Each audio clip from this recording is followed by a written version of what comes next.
A parroquia boirense de Cespón acolleu este sábado o encontro tradicional de San Roque. Dende as 5:30 da tarde, os nenos e non tan nenos tiveron ocasión de disfrutar de numerosos xogos tradicionais no campo de San Roque. A partir das 7 deu comezo xa o serán tradicional, no que ademais de Abeloura, a asociación organizadora, participaron os grupos Mar de Cabo Cantareiras, Nunca é tarde, Garridiñas, Centenarios, Os da Boina, Sibalbeiras, O Son do Pote e Rianxeiras da Covecha. Se ben a música e o baile tradicional alimentaron o espírito, había tamén que botarlle algo ao corpo, polo que se serviu churrasco, callos con garbanzos e bebidas a prezos populares.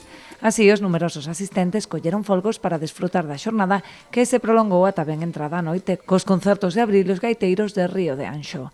O encontro rematou coa foliada popular a arrancadeira na que os veciños foronse animando cos seus propios instrumentos. O encontro conta coa colaboración do Concello de Boiro e a Deputación da Coruña.